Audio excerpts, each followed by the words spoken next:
Hey, everybody, welcome back. This is Inside Fitness Radio presents Total Fitness Podcast. My name is Matthew, I'm Walter. and today we have a very special guest on our show. This is Sandra Sorgini. So, Sandra is not only is she an actual Inside Fitness writer, she has been featured in the magazine with multiple articles. She's been featured with some spreads before. Her pictures have been featured, and I can see in your background there you got the Hot and Fit 100 cover issue. So we can I always have it handy here. right? So we'll be going into that a little bit later, but yeah, I mean, you just have quite the impressive resume. You have, you are a semi-pro athlete. You are a physical education teacher. You're a mother of two. The list just goes on and on. So why don't you take a few seconds or a few minutes even, and just kind of break it down, like what you're about, what you're doing at the moment, kind of how you got to this point in your career. Yeah, I'd love to. And first off, before we get into that, I just want to thank you so much for having me on. I'm super excited about this. So yeah, I have a very diverse background. Growing up, I enjoyed a high-level sport background. I was a competitive figure skater from about 4 years of age to 18 years of age. At the same time, I played competitive soccer, and then I had to choose one direction. So I chose soccer. I became a U Sport All-Canadian at McMaster. I then went on to play semi-pro soccer in the W League of the United Soccer League. This was a North American league that no longer exists. After that, I became assistant coach of the women's soccer program at McMaster for 3 years. At the same time, I was a full-time secondary school phys ed teacher, and then I was promoted to vice principal. I spent 2 years in that role, and then I resigned from that, and currently I'm teaching phys ed now. In the mix of all of that, I had two children who are now 10 and 6 years old. And in about 2019, I began a love affair with fitness. I became a certified personal training specialist. I joined Team Strong Girls. I became a Strong Formula certified body transformation coach. I'm also certified in Bootcamp, TRX, and Kettlebell. I'm a Strong Fitness Magazine, Strong Camp ambassador. I'm a Pure Vita Labs ambassador, a Liber Fitness ambassador. And in the last 2 years, I've been able to create more brand awareness and gain some media credibility and authority. I'm also a body double in a Good Life fitness commercial, as I signed with a modeling and acting agency in Hamilton. I became a published fitness model in numerous publications, including Inside Fitness Magazine, Strong Fitness Magazine, Icon Fit Magazine, and Ricochet Magazine from Arizona. I've been in Panita Magazine. I'm also in Inside Fitness Magazine, Hot and Fit 100, 2 years in a row. And I'm also a published writer in those magazines as well. And what started as mostly a way to reclaim my physical and mental health after some struggles I experienced has really evolved into an amazing monster. Mm-hmm. That's kind of my story in my journey in a nutshell. But yeah, great way to put it. A very diverse journey that has really evolved into something amazing. Yeah, absolutely. I mean, it's an essay of a resume. That's so impressive, all that you've accomplished so far. It's incredible. And honestly, I mean, you're not even slowing down. So it'll be amazing to see what you do going forward. But one question, I know we had a couple of questions that we discussed about earlier, but one before we even get into all that was, you mentioned 2019 was kind of when you wanted to kind of reclaim and get certified and sort of push forward in the fitness front. What kind of made that decision make you change your mindset around that? So you know what? Like I said, I always played sports growing up. So I always had an outlet for stress. I always had an outlet. I honestly did not realize that I was using sport and movement as an outlet growing up. Like it just was always there. I was always playing. So I never really had to think about how to manage mental and physical health.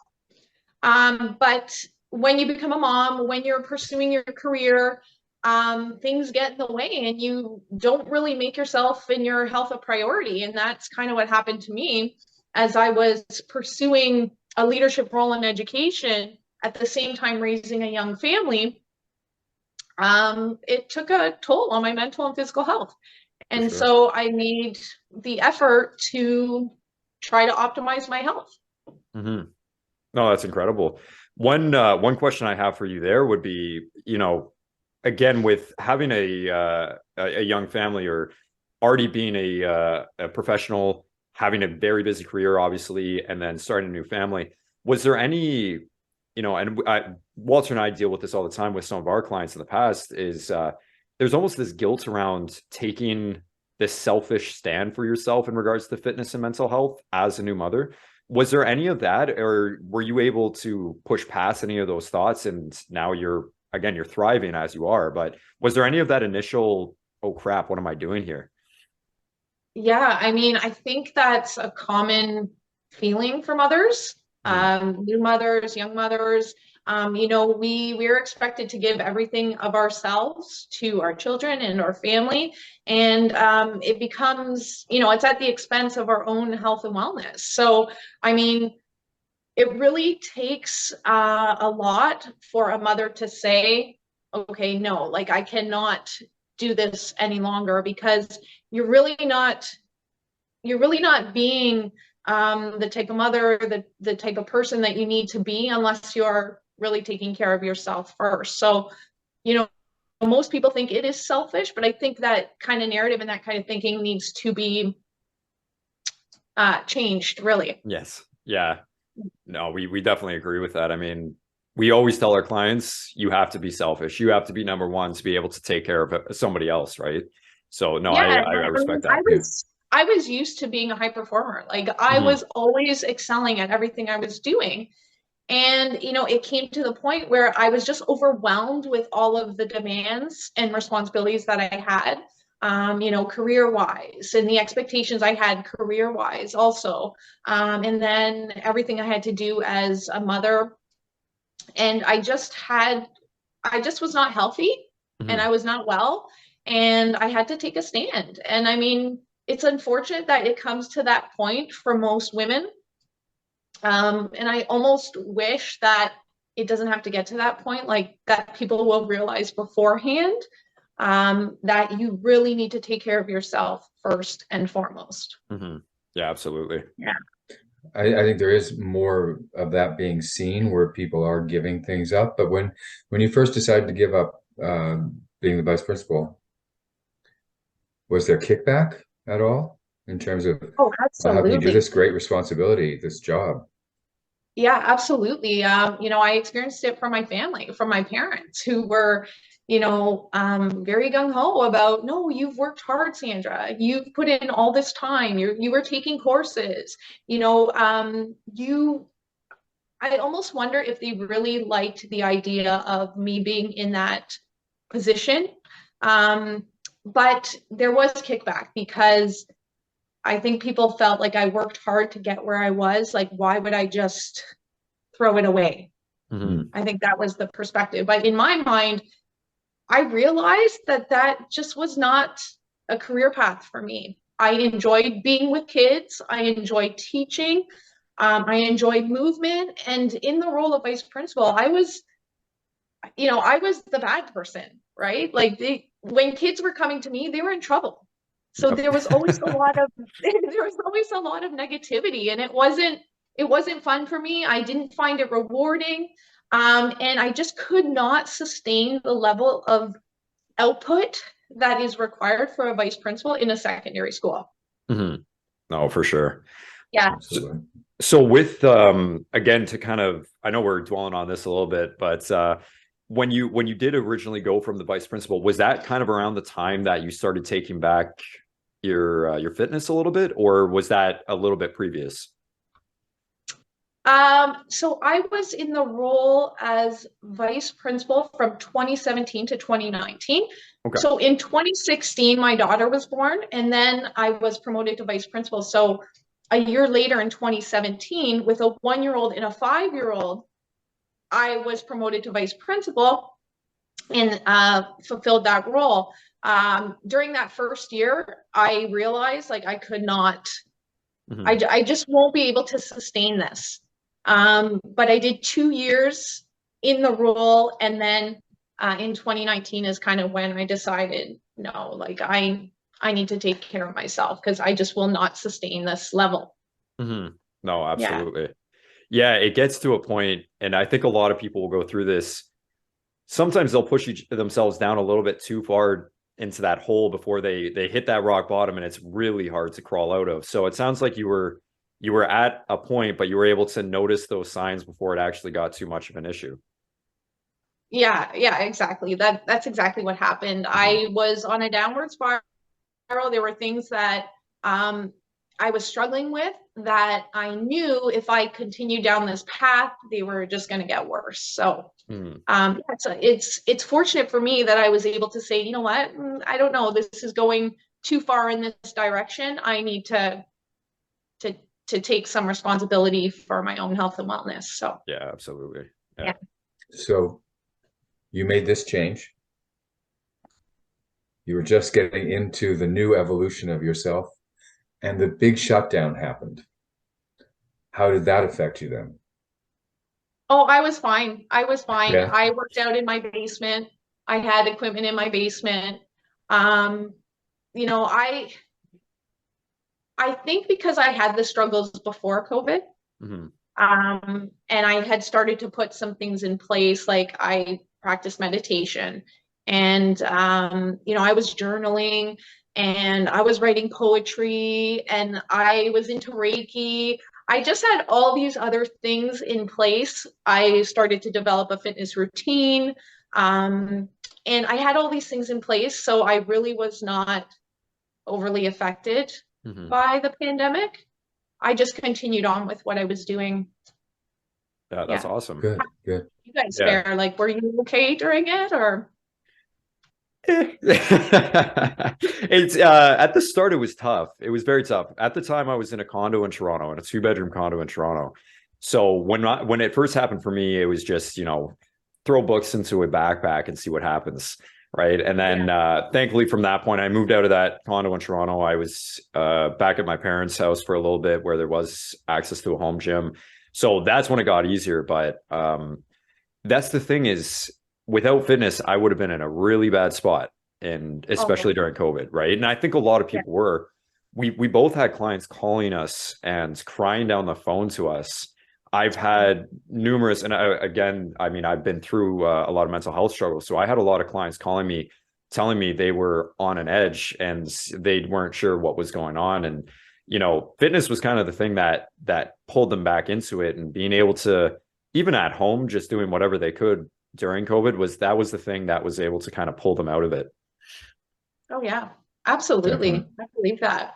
I mean, I would say though that I struggled a little bit as an educator when we were, you know, pulled out of the school and we were virtual, and then it was a hybrid, and that was pretty chaotic for us in education. So, you know, here I was trying to teach my class virtually. My husband was upstairs teaching his class because he's a teacher as well. My JK daughter was here beside me, and I'm like working with her. My son was in the kitchen with his teacher virtually. Like, it was just chaos. And I would say that I struggled a little bit then in trying to like be, you know, a conscientious professional, but at the same time trying to like teach my kids also. So it was like the worlds were colliding there. That was difficult. But, I can imagine. Yeah. So I'm curious though. So when was your first magazine publication? I wrote an article for Inside Fitness magazine in July of, it would have been 2020, July of 2020. I wrote an article about it was about movement and physical activity in the pandemic, and how our youth need good role models who are modeling movement and fitness in parents, in teachers. So that was like my first article. I was in Inside Fitness magazine when they promoted businesses, so you could like submit your business, and so I was also in that. That was a bit sooner, probably April of the same year. Mhm. Awesome. Yeah. And Yeah. now, excuse me, and now you're doing your own programming, obviously, and you're running your business outside of the physical education stuff. So Yeah. take us through that a little bit. Like you're running the Mhm. program, the Tomboy experience, right? Yeah. Yep. Yep. So this is an interesting program that I developed. And I call it the Tomboy experience, the prep and photo shoot experience, because, you know, little girls growing up that play sports are titled tomboys. And so, you know, I was just one of those little girls that was always playing sports, you know, whether it was figure skating or soccer, basketball, volleyball, you know, road hockey, baseball, you know, I was always playing. So this title is so fitting for me. And it's perfect for the high performing professional, former high level athlete mom that wants to prepare themselves in terms of a body transformation and then celebrate it in a photo shoot, in a sporty, sexy shoot, because I find athletic women to be very attractive. And I know we're not for everyone. You know, sometimes people think we're not very feminine or whatever it might be, but I find athletic women to be very attractive because they're both, there's almost like a juxtaposition, like a contrast within an athletic woman. Like, I find them to be like gritty, but then graceful and sexy and strong and beautiful and athletic. And I find that if we could highlight these kinds of women, showing both those like qualities that they have, all the different diverse qualities that they have, it's different, it's unique, it's creative. And so that's basically what this is about. The photo shoot part of it is threefold. One, to give women a challenge, because as athletic women, you know, we've always been challenged, right? When you play sports, and you guys know this, you are always facing a challenge. You're always trying to better yourself, to improve your skills. And this is something that potentially athletic women have never done, a photo shoot, right? So this is something that really can scare them, right? Scare the crap out of them. And athletic women really thirst for competition and the challenge, and they're no stranger to pushing themselves outside their comfort zones. And that's what this kind of a photo shoot is for athletic women. It also is an opportunity to produce like incredibly creative and unique, sporty, sexy photos that will ultimately highlight how beautiful the athletic women truly is, but it will help them see it through the lens of a camera, because we don't always know or feel like potentially we're appreciated or that we are beautiful because we're not like the ideal or typical feminine female. And so we're used to performing in sport, but this is a whole different way to perform. And thirdly, it is a way to inspire teen girls to stay in sport as a vehicle for opportunity, for future opportunity, but also as a healthy coping strategy. The Canadian girls' sports participation dropout rate is on the rise. We know that teen girls drop out at higher rates compared to boys of the same age. And so this is also a big mission of mine, to try to inspire and keep teen girls in sport and movement, because when you stay in sport and movement, it's going to be a vehicle for future opportunity. And so that's basically what this photo shoot part of it is. It's threefold. And then the prep part is more to teach athletic women how to fuel properly and how to train for body transformation, because it's so completely different than training for sport. When I trained for sport, you know, because I played soccer, I was focusing on agility and cardiorespiratory conditioning. But here, you know, we're focusing on hypertrophy. Like we want to build muscle and we want to lose fat.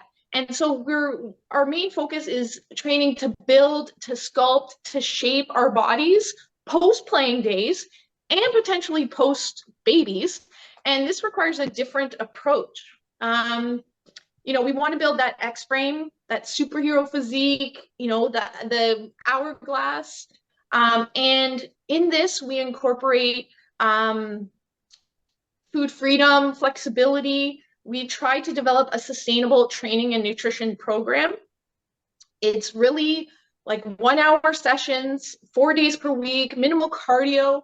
And I learned all of this methodology from CoachJVB, who's my coach, founder of Team Strong Girls, the best body transformation team in the country. And so I became certified in her methodology. And this is basically what I would use during the whole prep part of it. It's really a sustainable form of training and nutrition, because as professionals and as moms, we don't have a lot of time. No. We do not have a lot of time to dedicate to training.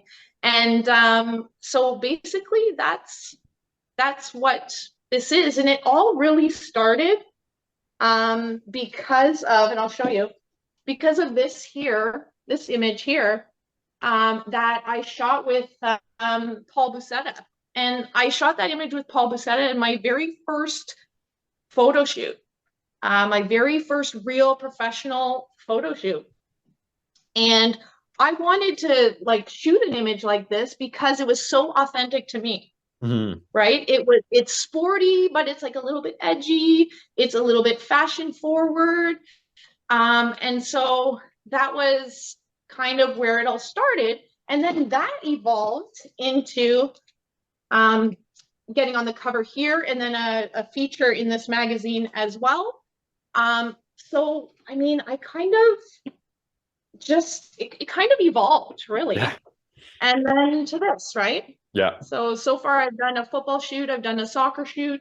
And then I want to help others do this kind of same thing with their sport of choice, to give them those like creative, different, unique photos, and to put them into a challenge that, you know, it would scare them to do it, but it's going to be real rewarding after, for them to see themselves behind the lens of a camera, right? That is capturing them in such a different way that they're not even used to. Yeah. Yeah, absolutely. That's incredible. That is honestly incredible what you're doing with them. Yeah. To elevate it into an art form, rather than just a picture of an athlete, right? Like this picture here that I took, you know, this is like, for me, this is so incredible, because when I see this picture, I think, holy crap, you know, this woman's athletic, but at the same time, she's beautiful too. And this is what I want for other women to see, right? I want them to see themselves in that kind of same way. But I also want teen girls, because I work with them every day, you know, as a phys ed teacher. I want them to know that when you stay in sport and when you stay in movement, fitness, whatever it is, you learn healthy coping strategies. And that's what will get you through every obstacle, every struggle you're going to face, right? You're always going to turn to fitness. You'll always turn to sport as a way of relieving stress, you know, keeping you growing and developing.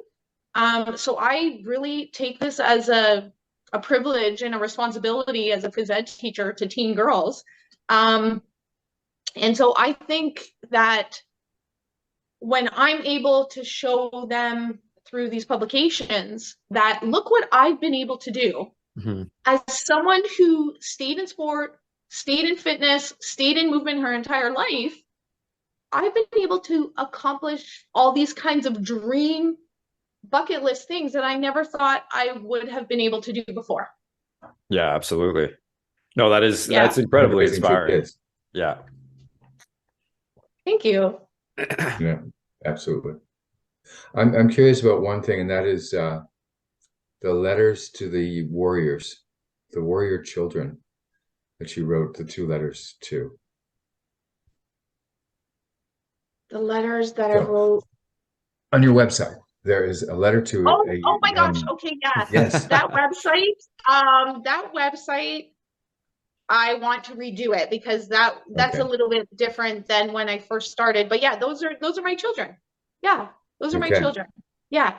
And you know, a lot of the things that I do,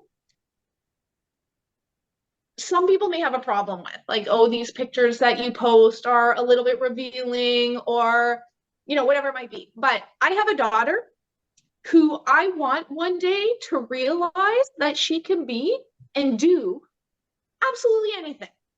And as long as she's happy and fulfilled and healthy, doesn't matter what she's doing. It doesn't matter. It doesn't matter at all. But I want her to realize that she had a mother who optimized her health and wellness. She had a mother who would attempt anything, any challenge, was not afraid of challenges, was able to go outside her comfort zone and did things that she never thought she could ever do. So that's my main goal, is teaching my daughter that you can do and be absolutely anything. And my mission is also to teach, when I teach teen girls, is to show them the same. You can do and be absolutely anything. And for my son, you know, my message for my son is that, you know, empower women, right? Empower women. As a male, empower women to be and do anything, and support them in whatever it is that they want to do. Yeah, there you Amazing. go. That's it. Yeah. That's awesome.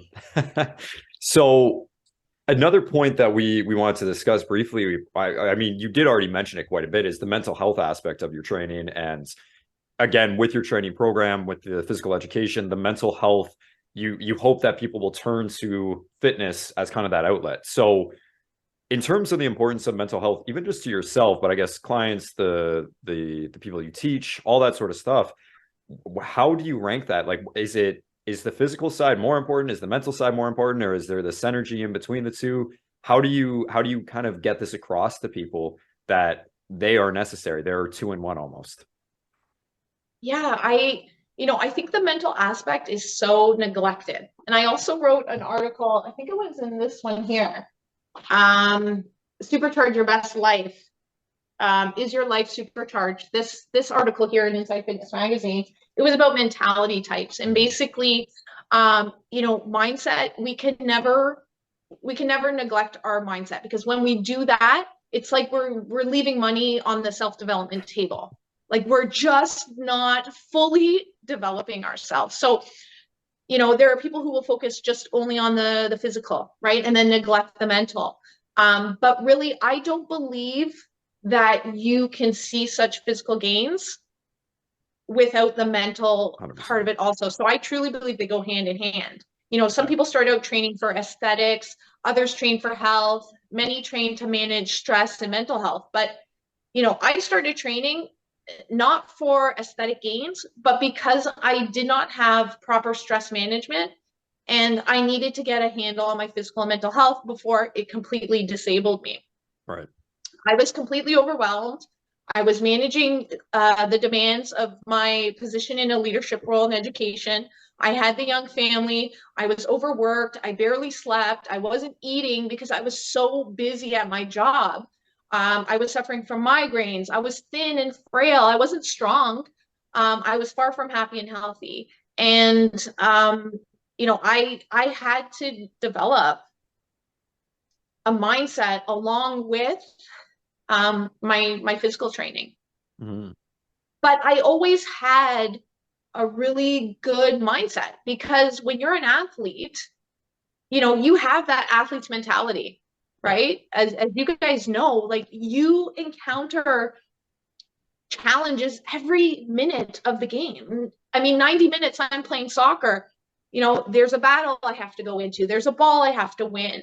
I miss a goal, or I score a goal. You have to come back from that, right? Mm-hmm.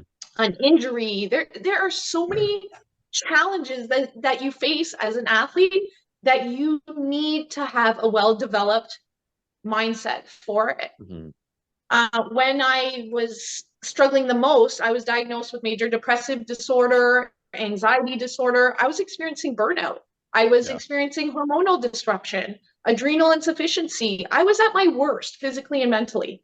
And the most amazing thing in all of that was that I don't really believe that many people actually thought I was struggling, nor did they actually believe my diagnosis, because I was so zoned in on optimizing my health by learning and implementing every helpful strategy I could come across, from meditation, cold exposure, energy healing, Reiki. And I was committing to sustainable fitness and nutrition practices that I was able to function normally and appear well adjusted.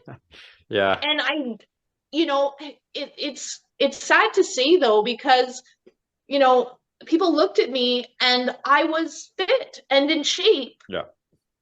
And I don't think that they realized, holy crap, this woman's struggling, but she's really, she's functioning well because she has all these tools and strategies in place, right? And what was happening was, when I started to seriously build my body, the more that I was doing this, the stronger I became mentally. So to the observer, fitness looks like a surface level pursuit. Yeah.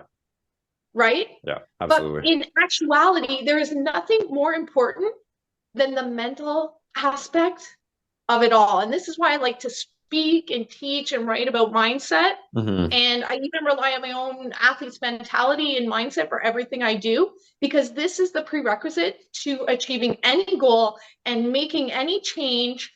It's definitely reliant on the strength of your mindset. 100%. I would not have come as far as I have physically if it were not for my mindset, to be able to do it. And as proud as I am of how I look aesthetically at my age, mom of two, that was never my goal. I'm just as, if not stronger inside than I am outside. And that was my objective all along. And approaching a fitness journey with that mindset will always guarantee results, right? When you focus on strengthening the inside, it's always revealed on the outside. 100%. Absolutely. Yeah. The way you worded that is just incredible, because both Walter and I obviously have gone through very similar things. And that was the thing. I mean, when I was going through my body dysmorphia, depression, anxiety, the suicidal thoughts and all that, it was the same exact thing. It was, but you look so good. It's like, well, if like I function well, I can put on a smile for my clients and get through it all. But that's because, you know, I had the fitness. They always say that you know, Robin Williams was a very happy guy. Yeah. Yeah. You know, and that's the way you develop the ways of coping and making the world think you're doing just fine. Just fine. But except you're not. And that's the thing with fitness is this can help us. Exactly. And that's how you, a lot of people, and I mean, especially for me, fitness was the thing that pulled me out of it. And to tell people that is, they're like, yeah, but you just were like a bodybuilder. You just look good aesthetically. You do this for such, why do you spend so long in the gym? It's like, because not only, yes, I'm trying to build my body. I am trying to, I was a little vain. I wanted to have a good body. I wanted to have a six pack and all that. But realistically, at the end of the day, I wanted to be a better person. I did not want to be the person that, if I end up with an injury, which God knows I have, that I do not need to, go down a spiral in a dark hole, and who knows what could happen to me at that point, right? So, my gosh, you absolutely. said that very well. Yeah. It's learning to live with discipline as well. For me, realizing that I could become that guy who does do what I now do was very important to set my mindset in place, especially with the aging process going on, and thinking, I don't want to let this just take me down. How do I keep going? And it's just by showing up every day and doing that, right? Absolutely. Yeah. And when you build those habits, right, it all becomes part of your identity, right? Isn't that what it's about? Like it's about behavior change and your identity. So for anyone who's struggling with like, oh, I could never do that, or I could never exercise that much, or I could never eat, how you eat, or whatever it might be, you know, it really comes down to like making the little changes Yeah. to becoming the person that you want to be. Like, you have to have the identity of that person. You have to know what that person does, Mhm. and develop those sorts of routines in order to be a person like that. So it's possible for anyone, Well, right? it's funny you mentioned that because I was talking to a client the other day about this was, you know, you're going to be scared making these changes. Like it's supposed to scare you. It's not supposed to be a comfortable thing that you're doing. You're taking a huge lifestyle overhaul when you do this, but it is, as you say, it's that small little stack on each little day, 1% better. You don't have to be perfect. You never don't strive for perfection, just strive for betterment and growth, right? That's all it comes down Oh, to. absolutely. Yeah, and I like how you mentioned the stacking. You have Hmm. to stack the habits, right? Start Yeah. with the easiest one. Okay, maybe it's, you know, incorporating more water, drinking more water. Maybe it's like adjusting your sleep routine. Start with one thing, like Yeah. excel at that, then move to the next. Yeah. Yeah. Absolutely. We don't want to fall into the January 1st syndrome. I'm going to change every aspect of my life tomorrow morning Yeah. and make it Yeah. stick. Yeah. Yeah. I Yeah. feel, and again, this is, I can speak to this because obviously my age group category and all the friends that I talk to and all the clients that I train, you know, people in their mid 20s to the late 20s to early 30s, it's like we feel like we have zero time left on planet Earth.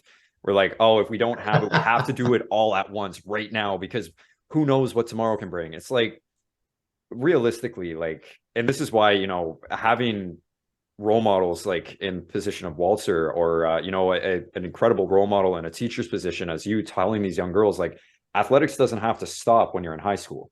Athletics and health and fitness continues on for your rest of your life, and look at how incredible it actually becomes. You get better. You don't just stop and get worse. You become better and better and better with it. So it is very important to drill that into people's minds, but sometimes it's not the easiest thing to do.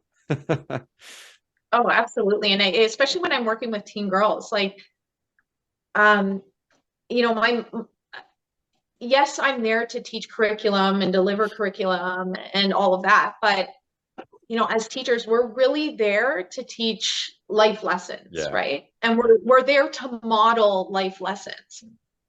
So I hope that I'm modeling, you know, appropriate life lessons, and in that I'm teaching and I'm showing like tangible, a tangible future for them, right? Mhm. Yeah, Yeah. absolutely. So one final question that we did have for you, you did obviously touch on this, but you do a lot. Yeah. So the management of the fitness, your career, your family, just everything you're doing right now. And obviously, fitness does play a huge part in the management of the stress levels, I'm sure, and the organization of everything. And you've just built these habits up over time. But does it ever get to the point still where you're just like, this is really overwhelming, I feel burnt out? Or like how do you manage everything that you're doing at the moment? Yeah, no, you know, I have such good habits that Mhm. that I stick to. So no, I haven't been feeling burnt out or overwhelmed because I really know when I need to rest and Yeah. recover and when I need to take it easy and that sort of thing. But you know, it is super challenging for me as someone who is all in and extremely hardworking and a dedicated type of person to like do all these things at the highest level and be successful. You know, I never want to do things that are halfway. I always want to excel at things I invest my time and energy into. And Mhm. my goal is always to over deliver. So, you know, I want to over deliver in building my own body and mind and in serving others to do the same. I want to over deliver for them as an entrepreneur and as a phys ed teacher. And I want to over deliver as a parent and a partner. And in order to do this, I have to compartmentalize my time and focus. I have to be particular about who and what gets my energy. And I have to optimize my systems. Mhm. So when I'm doing all this stuff, like it's no lie for me to say that every part of my day is accounted for. You know, I do get asked this all the time, like, how do I do it all? Well, it comes down to prioritizing and systematizing everything I do from the moment I wake up to the minute I go to sleep. And it's Mhm. not for everyone, but this is how I'm able to excel at the things that I do and kind of tackle everything. from 5 a.m. to like 7 a.m., like this is time for me. I love this part of my day. It's my favorite part of the day because, you know, I train and then I ease into the morning before work, just me, myself, and I doing something I enjoy doing. After that, I'm then responsible for getting my 2 young kids up and ready and off to school. And then I start my day as a school teacher where, you know, I have to give my students 100% of my energy and focus, as I know it's such an awesome privilege and responsibility to be a teacher. And teens are in need of amazing role models to guide them. So when I go to work, I know like I'm here for them. I'm here to serve them and I'm here to be my best for them. Mm-hmm. After school, I attempt to squeeze in some writing, social media creation, email marketing, programming, sales, basically everything else that I need to do to build my brand and business. Right. Then it's dinner time, and then it's kids' sports and activities. It's homework, it's making lunches, and it's preparing everything for the next day. I literally get everything I need ready for the next day. Workout clothes are ready, water bottles ready, my work clothes are ready, my kids' clothes are ready. So when the morning comes, I have nothing to do but get out of bed and go to the gym. Yeah. Then I put my kids to bed. I spend some time hearing about their day, their worries, their fears, and things that they're excited about, things they're learning about. Then I take some time to learn about things that can broaden like my skills and my understanding of people. I usually read at that point. And then, you know, I'm really big on the learning process. So I'm always trying to learn new things that help me evolve in all areas of my life. So when I actually say that like everything is programmed, like everything is programmed. Yeah. Yeah. But that works for me. And that's easy for me. Yeah. Right? Like yeah. to a T, everything's ready. I Yeah. don't think about anything else when I wake up in the morning at 5 a.m. Like my clothes are ready already. Water bottle's ready. Like I literally jump out of bed, put my workout clothes on, get my water, get my bag, head out the door. And I do that every night so I don't have to like think about it in the morning. I think that's the athlete's and I mean, mentality, kind of. yeah, like, you know, everything's ready. And it's, I don't know if that seems crazy to some people, but, or absurd, or like they could never function that way. But for me, that has been a lifesaver for me in terms of navigating my life and everything that I do. And for me, fitness is a non-negotiable. Like I don't ever not go to the gym. Yeah. Like 4 days a week, I get up at 5 and I spring out of bed because I love it. Like I know how good it is for me.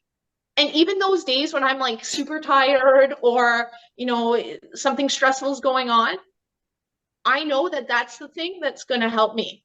Yeah. So like physically and mentally, I have to. Yeah. So that's a non-negotiable for me.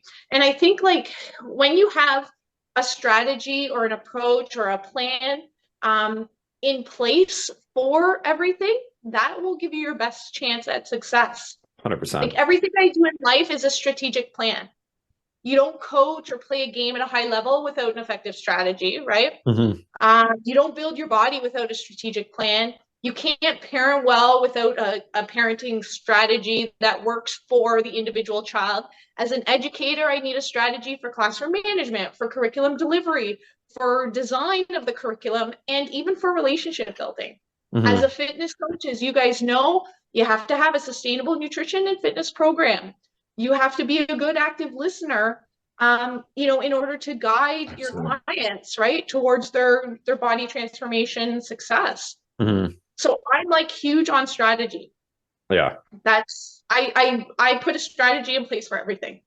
Well, and just for people listening, like, you know, this sounds like, yeah, because I'm sure Walter and I are both like this. You are, you know, very to the T kind of, this is how your processes and your systems are laid out. Yeah. But it doesn't always have to be that intent. Like, and again, this is where that stacking of those habits come into play. If you have none of this experience in the past of trying to kind of shift into this new routine of, you know, working out before work or going to work, having your lunches prepared, having dinner prepared, whatever it is, you don't have to start right off the bat and doing what, you know, people like us are used to doing because we built up over the years.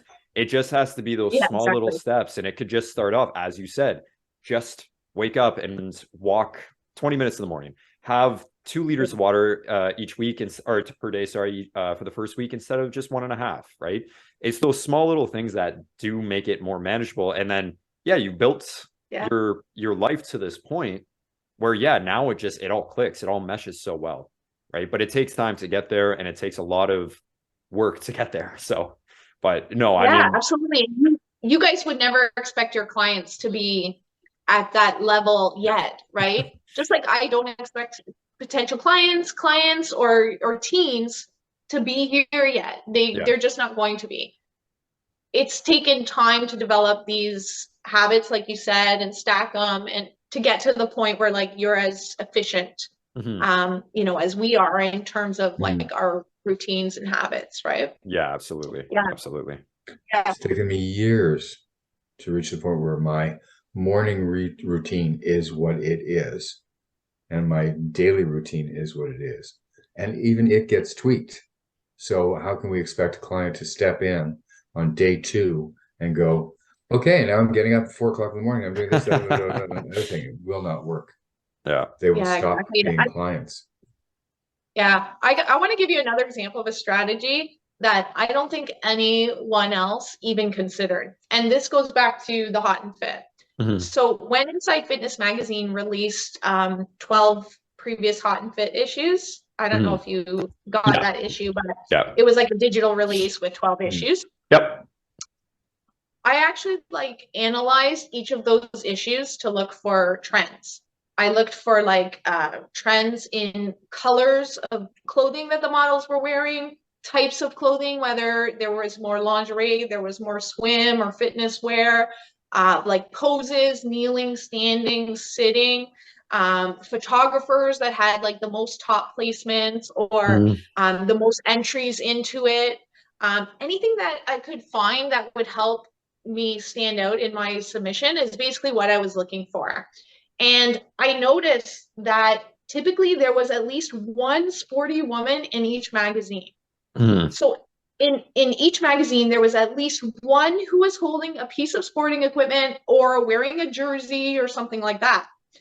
And I did real research, as I always do, because I thought, how the heck am I going to get into hot and fit? Like, how? And I wanted to like give myself like a bit of a competitive or unfair advantage. And I was looking for that.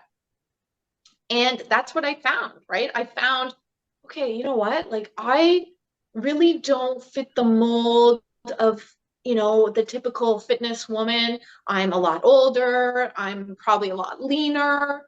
You know, I'm brunette. I'm not blonde. And so I was like trying to look for something that would kind of help me like stand out a little bit and give me like a bit of an advantage. And that's what I found. And that's also kind of how all of this kind of evolved also, right? Because I was looking for that little unfair advantage. And even when I'm trying to build, like even trying to build fitness with Sandra Sorgini, and then trying to like push this tomboy prep and photoshoot experience, this is my unfair advantage. Yeah. I blend sport and fitness together. Like, I don't just have a fitness background, I have a sport background too. And so, you know, as I'm trying to like attract this ideal client, which is pretty difficult because, you know, high level athletic women, you know, it's kind of a very small and specific niche. I'm not just looking for moms who want to get in shape, but more so this real narrowed down niche. I'm trying to like show that, you know, I just don't come from a fitness background. I also have a sport background. And so I'm blending both sport and fitness together. And the Tomboy Prep and Photoshoot experience basically came out of my love for sport, my love for fitness, and my love for modeling, right? Yeah. And so I've always been trying to like do things or show myself in a way that sets me apart from others, because I just don't fit the typical fitness woman solved, right? In my opinion. Yeah. I love how you said you analyzed all those issues and you were looking for trends, because the fashion designer in me was just like, oh, that's what I used to do. But that's awesome. But yeah, I mean, again, this is why you are where you are, and the success is the success you have. You put in the work, and you've really kind of dove in with both feet first, and you've been able to just take on these roles as, you know, the educator, the fitness, somebody who teens and other women can look up to in the industry and say, that's who I want to be now, right? You've built it. And I mean, you show up on my Instagram feed every day, and like even your morning stories, because I'm obviously on the West Coast now, but when I wake up at 5 a.m. and I see you're already in the gym 3 hours before me, I'm like, oh God, I got to get into it. But what was that? I put that stuff on my stories because, like, I want to inspire people to get into the gym, right? Yeah. Like, I want them to say, you know what? She's doing it. She's a mom. She's got 2 kids. She's 43 years old. She's defying age, right? And you know, I want people to see that, and I want to inspire them to also achieve the same sort of stuff, right? Absolutely. Yeah. Optimization. Optimization. That's it. Yeah, like that's basically, you know, I'm hoping to build the Tomboy Prep and Photoshoot experience as something different and unique for high performing, peak performing, professional, former high level athlete moms who want a challenge. You know, I also have an interest in speaking opportunities, right? I'd love to do a TED Talk. I'd love to speak to athletic teens and athletic moms in some capacity. So that's really kind of moving forward for me. That's kind of where I want to go. And then I also get the itch sometimes to step on stage to compete. I've never competed. And, you know, every time I see a competition, I was in Vegas for the Olympia, and I thought, like, oh my gosh, I could totally do that. Right. So I don't know if that's in the future, but yeah. That's something else I'd be interested in doing. Absolutely. And I mean, that's it. It's always trying to do that next thing, you know. You don't just stay stagnant. You can be very proud of what you achieved, but again, to be better and to keep growing, we have to always push for that next thing, right? So that's incredible. I mean, honestly, your story, what you've done, what you are doing is absolutely incredible. But Walter, did you have any last questions before I ask the final one? I'm just really remotivated. I think this is great. I will say this: I was 55 the first time I stepped on a bodybuilding stage. You can do it. Awesome. You can do it. So just when you're ready, let us know. Yeah, that's amazing, right? And that would definitely be a goal of mine. My only fear would be that I would do more harm than good to my body at this age. So I would really have to be particular about my strategy. I mean, I'm already lean, right? So I don't think it would require, you know, a super strict lean out, but that's something I would have to consider first. But for sure. Yeah. But again, our final question. You're not going to do anything you haven't considered. That's it. Yeah, that's very true. But yeah, our final question, we always like to ask guests this question, and take a minute if you need to kind of think about it. But what is just one thing that you would say to kind of leave our listeners or our viewers with in regards to any piece of advice, whether it be fitness related, business related, relationship? If there's any piece of advice that you could give our viewers right now, what would that be? And I know I'm totally putting you on the spot here, but take some time if you need to think about it. Oh my gosh. Well, there's so many like nuggets of wisdom I would love to leave everyone with. But, you know, I think it is like, you know, like I said, I say this to the teen girls and the teen boys that I teach. You know, I say this to my kids, like, you really honestly can do and be absolutely anything. It's going to take hard work, obviously. It might take like a complete reinvention of yourself. But, you know, going far outside your comfort zone is the most rewarding thing that you'll ever do. It really is. So, you know, it's take those steps, even like baby steps, you know, every day, like try to do something that is outside your comfort zone. If I could be honest with you, like I the fact that I even want to speak and step on stage, that's like way outside my comfort zone too. Like growing up, I was an introvert, shy, reserved. I still am, but you know, I every day try to do something that challenges me to evolve. Mhm. And so that's what I would say to everyone listening is that you really have to attempt these things Yeah. because you're just not going to evolve. You're not going to grow unless you put yourself in those positions that make you feel uncomfortable, that give you, you know, a little bit of anxiety or that really challenge you to go and do something that you're not comfortable doing. Mhm. There you go. That's incredible. Yes. That's it. That's awesome. So again, that's pretty much the all the questions we want to ask you. And I mean, I'm sure we will have you back on the podcast at some point if you decide to come to want to come back on, because there's just so many other things that we would want to discuss with you. And hopefully, yeah, maybe at some point when you do step on that stage or more magazine covers or articles, then we can discuss those as well. But thank you so much for actually coming on the show today. We do really appreciate it. And as you guys know, Sandra's Instagram will just be right beside her there, as well as the in the bio there. And if you need to check her out, by all means, the link will be in the description below. If there's any other places that you want to reach her at, that's how you can reach her. And yeah, go support her because she's doing incredible things. And again, Sandra, thank you so much. We really, really do appreciate you coming on today. Well, you're welcome, guys. And Matt, Walter, thank you so much for having me. This was so much fun, and I'd love to be back on Awesome. and doing this again with you guys. So thank you. Wonderful. All right. As always, guys, if you have any questions for us, you know where to find us. Be sure to stay safe. Stay breezy. Take care, guys.